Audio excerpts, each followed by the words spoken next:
নাটোরের বুকে এক টুকরো পর্যটন কেন্দ্র নাটোরের মিনি পাটুল কক্সবাজার। আপনাদেরকে আজকে দেখাবো অদেখা কিছু পাটুলের সৌন্দর্য। বর্ষা এলেই বিশাল এই বিল কানায় কানায় পানিতে ভরে যায়। দূরে ভেসে থাকা ছোট্ট ছোট্ট গ্রাম মনে হবে যেন পানির বুকে গড়ে উঠেছে এক নতুন পৃথিবী। আর সবচেয়ে রোমাঞ্চকর কি জানেন? পানির নিচে ডুবে থাকা রাস্তা দিয়ে মোটরসাইকেল চালানোর সেই শিহরণ অভিজ্ঞতা। এক পাশে অথই পানি, অন্য পাশে দম বন্ধ করা সৌন্দর্য। একবার গেলেই এই অনুভূতি কোনোদিনও ভুলবেন না। বিলের মাঝখানে রয়েছে জিরো পয়েন্ট। এখান থেকে চারদিক শুধু পানি আর পানি, যেন ছোট্ট একটা সমুদ্রের মাঝখানে দাঁড়িয়ে আছে। বিকেল নামতেই শুরু হয় উৎসবের আমেজ, মেলা, হাজারো মানুষের ভিড়। কারো হাতে ক্যামেরা, কেউ প্রিয় মানুষকে নিয়ে বাতাসে হারিয়ে যাচ্ছে, আবার কেউ বন্ধুদের সঙ্গে গানে আড্ডায় মেতে উঠেছে।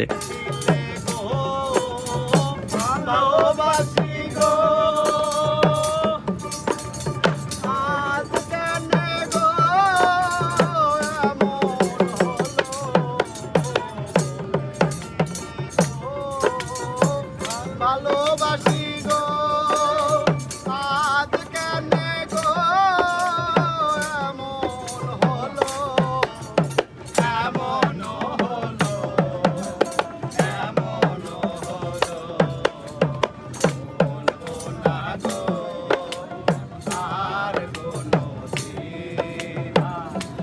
ভালোবাসি। যদি প্রকৃতি, অ্যাডভেঞ্চার আর বর্ষার সৌন্দর্য একসাথে উপভোগ করতে চান, তাহলে এই মৌসুমে ঘুরে আসুন নাটোরের পাটুল মিনি কক্সবাজারে। ভিডিওটি ভালো লাগলে শেয়ার করুন আর কমেন্টে লিখুন আপনি কি এই জায়গায় যেতে চান।